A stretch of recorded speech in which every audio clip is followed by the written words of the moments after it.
welcome to Thai PBS English News Service. I'm Supachon Klinsawan. After the long wait, FIFA has finally approved the use of the new Bangkok Futsal Arena for the quarter-final matches of the Futsal World Cup 2012 on the condition that everything in the stadium is completed by next Monday. Here's more from Kun Panot Sisinsap. One day before the official kickoff, the International Football Federation, FIFA, has announced that the new Bangkok Futsal Arena will be the venue for the quarter-finals of this international futsal tournament. But only if everything in the stadium, including the wooden flooring, is completed by November the 5th. The quarter-final matches start on November 14th. The Bangkok Metropolitan Administration is in charge of building the Bangkok Futsal Arena, which is located in Nong Chok districts. As we speak, the long-awaited imported floor tiles from the arena remain stuck in custom formalities in China. The BMA has only 4 more days before the final deadline on Monday. FIFA is requiring the BMA to come up with a tightened security and evacuation plan, install CCTV cameras and install all the floor tiles by Monday. The 1.2 billion baht stadium can seat up to 12,500 spectators, far more than the 6,000 seats at Hua Mak Indoor Stadium. Though Hua Mak will host the opening ceremony tomorrow, the 24-nation tournament will start with Paraguay versus Ukraine, followed by host country Thailand going head-to-head with Costa Rica in the evening. Thank you, Kun Panot. A 15-year-old boy in Bangkok has allegedly murdered his own mother after being prohibited from playing computer games. The youth is now taken by police to the Central Juvenile and Family Court for a bail hearing. The father of the boy said his son has been suffering from psychological problems, while police will also check if the youth has been abusing drugs. But police say after an initial investigation appears that the 15-year-old boy murdered his mother in the Nakila Lamtong housing estate, while the boy's father said the possible cause of the murder could be the fact that the youth was previously found to be autistic and suffering from other psychological problems. While recovering from his illness, the youth was able to continue school with other students, but would often have anger management issues. The youth's older sister, who has also been injured in the attack, said that before the murder, her mother was telling her brother to stop playing games, causing him to get angry, which led to a heated argument followed by the fatal attack. Police Major Prayut Keha said that the police have charged the juvenile with the murder of his own mother. The boy has been taken to the Central Juvenile and Family Court for a bail hearing, which will decide whether he can temporarily be released or if he must remain in a secure location for his own protection and for further investigation. And now moving on to politics, the new cabinet lineup will swear an oath to His Majesty the King tomorrow before they can officially start work. Meanwhile, the upper house will call the government to join a parliamentary debate prior to the opposition's censure debate scheduled for November 25th through 27th. The Bureau of the Royal Household says the PM and her new cabinet lineup can have an audience with His Majesty the King at 5:30 p.m. tomorrow at Sirirat Hospital, when they will swear an oath to the King. The PM did not make any comments to the media today, despite many questions regarding the expected performance of her third reshuffle lineup of ministers. The government and opposition whips have agreed that the censure debate will be taking place between November 25 and 27 before calling on a vote of confidence on the 28th. Meanwhile, despite being scheduled on the 28th of November to hold a parliamentary debate with the government, the Senate now says one day is not going to be enough. The Senate whip says the upper house should have 2 days to question the government's performance as well as defined in law and should be conducted the debate before the opposition censure motion is debated. Top of the debate topic list is said to be the controversial rice pledging scheme. And while Thailand's politicians prepare for their annual finger-pointing debate, according to the World Bank report on the ease of doing business in countries around the world, Thailand's competitiveness ranking has slipped down from number 17 to 18. Dr. Rungtip Chonapalai talked to Nander G. von der Luhe, chairman of the Joint Foreign Chambers of Commerce in Thailand, or JFCCT, who said that the Thai government has to move forward and make the most of the country's advantages.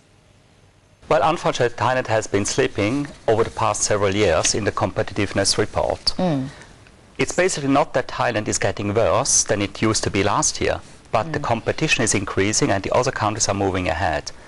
Now, when we look at the competitiveness report of Thailand, one of the areas where we slipped considerably is starting a business.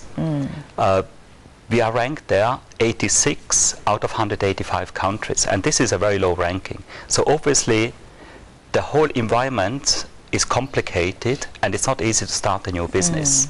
And I believe that this is an area that the government should look at it. Another area that worries me very much is the access to finance. But then the other way, Thailand is not alone, right? We have the ASEAN, the AEC coming up in the 2015.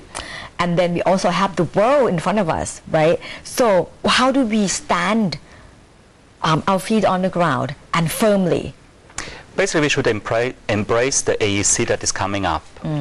It's planned that it should be implemented in 2015. Certain things should have already been implemented, but unfortunately are not yet.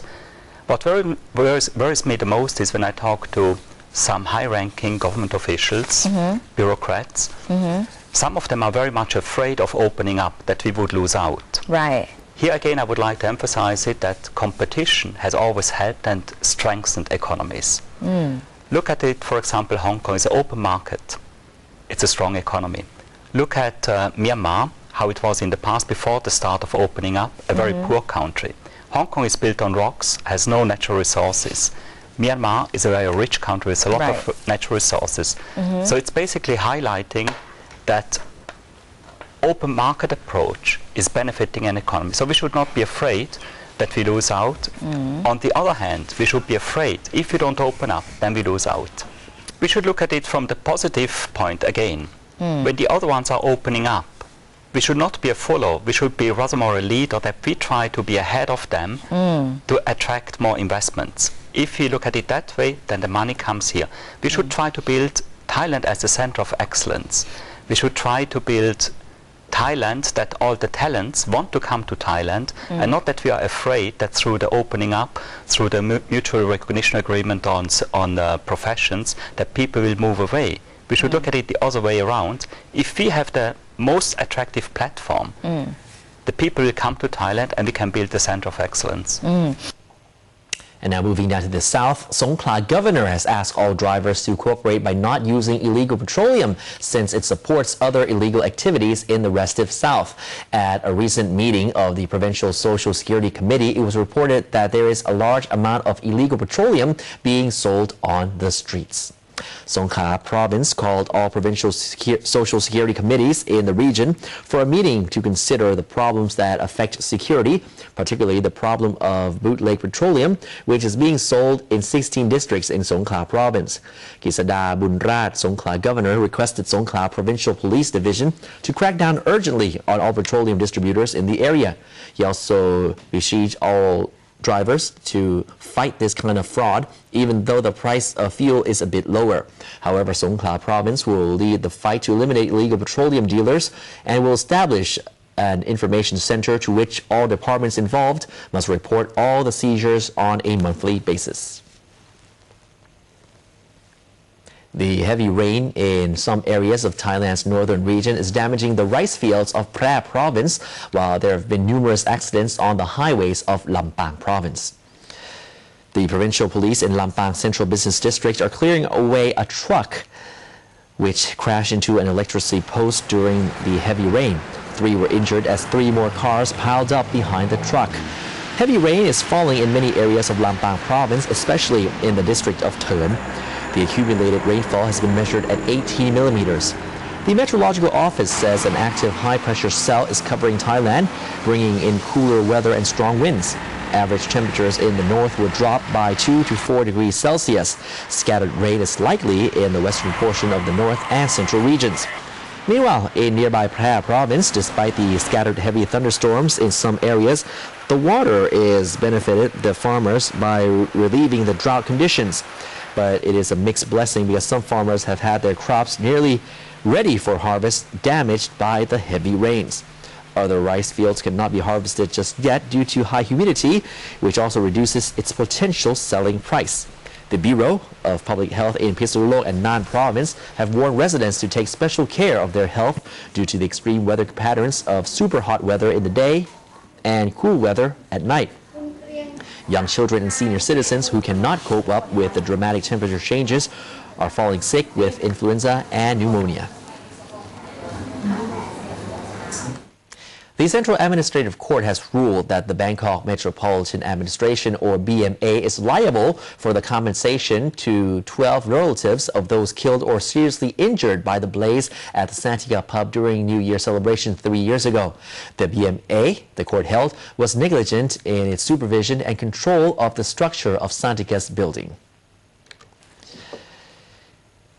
Esther Yen Chen Laupigan and 12 litigants went to hear the Central Administrative Court hand down the ruling on the case brought by relatives of the victims who had filed a lawsuit against the BMA, accusing it of failure to inspect the construction and expansion of the pub's building, which ultimately resulted in the fatal accidents on January the 1st, 2009 in the Watana district of Bangkok.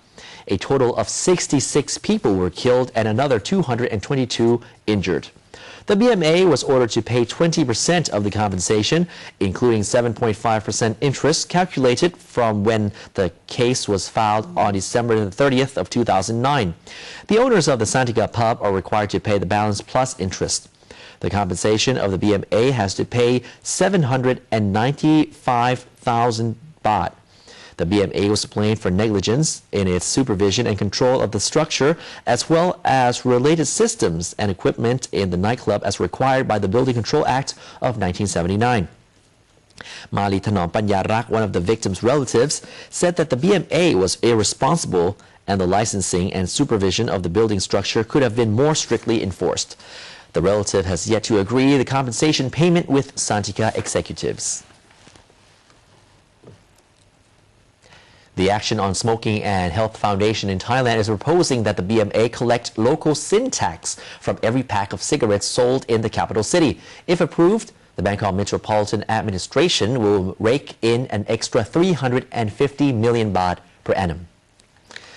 Professor Pakitwati Sathikit, Secretary General of the Action on Smoking and Health Foundation, or ASH, is proposing that City Hall collect 1 baht and 86 thang from every pack of cigarettes sold in Bangkok.